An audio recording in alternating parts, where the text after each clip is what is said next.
Our subject this morning is angels come to earth as messengers from Genesis chapter 18. And my quotations will be from the New King James Version of the Bible, copyright 1982 by Thomas Nelson Incorporated.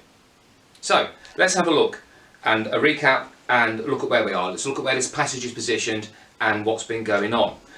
We've had the promises to Abraham. the number one promise, I will make you a great nation. And the number 7 promise, through you, all families on earth will be blessed. Now, they're quite specific promises. They're promises concerning a family for Abraham. He's not going to be a king with no offspring, where when he dies they have to go searching around to see who's going to be the next in line and fishing a king from another country or anything like that. He is going to have children. Through him, all the families on earth will be blessed. Sarah is barren, his wife. She's an acknowledged, known barren woman. Abram is greater than 75. And God, as we found out last week, has walked through a one-sided covenant. He's created a covenant that God cannot break. And God, in his wisdom and in his generous love, has accepted that man might break the covenant, but he said, even if you do, I won't. It's a specific promise to Abraham, your descendants will be greater than the Milky Way. It doesn't mean they've got a light and fluffy centre and they're covered in milk chocolate. It means there can be so large number of descendants, they're like the stars in the sky, you can't count them. Anyway, so Genesis 16, Sarah's tired of waiting. She's barren, and she comes up with this great idea to get Abraham a descendant. Why don't you sleep with my servant girl? Now, sex with her employee, it's not a good look, is it? So there we are, and basically they come up with this idea in human strength because they've waited for God. And they think this is how they can help God along. And sometimes we do that. We come up with ideas that we think are God, but they're from our humanness and our human strength, and from our desire to get it done for God, but there still can be a little bit off message. So we've got God is a respecter of his original promise. Now, he doesn't do time, as we keep saying.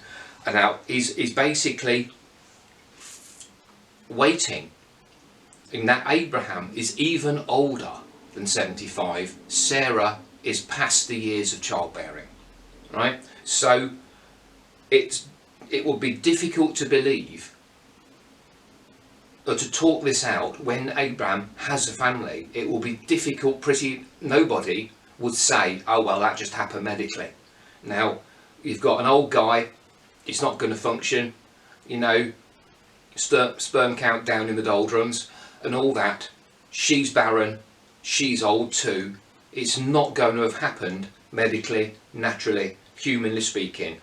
When it happens and Abraham has this family, it will be provably be God. Anyway, we have the messengers.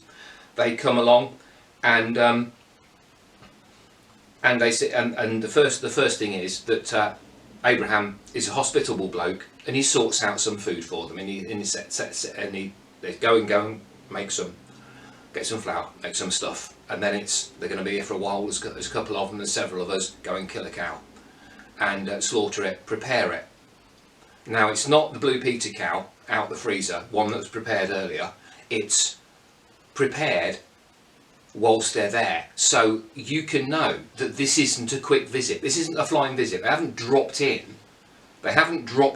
and just had a quick chat and then pushed off to the next one.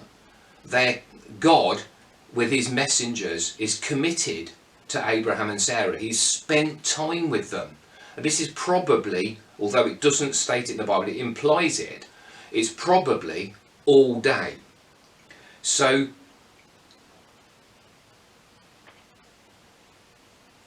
when in chapter 18 in verse 12, now it's basically said, they repeated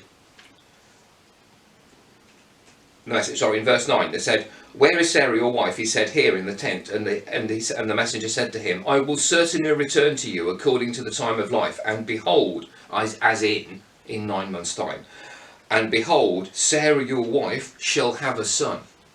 Sarah was listening at the tent door. I don't suppose this bloke was whispering at the message. I think she was talking fairly normally.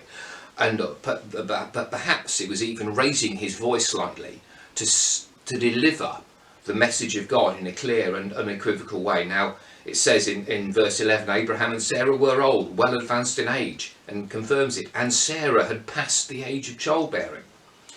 And Sarah laughed the translation is that Sarah laughed within herself, saying, "After I have grown old, shall I have pleasure, my Lord being old also?" And, you know, the word that's used for Sarah's laugh is Bequiba. And it's basically from deep inside Sarah laughed. Now, Sarah, it is implied from the original word, is not just, that's not going to happen, is it? Not just sniggering.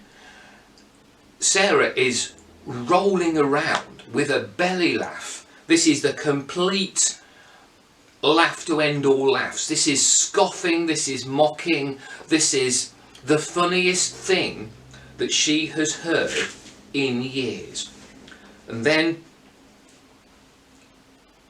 there's the rebuke in verse 14. "Is anything too hard for the Lord? At the appointed time I will return to you according to the time of life, and Sarah shall have a son."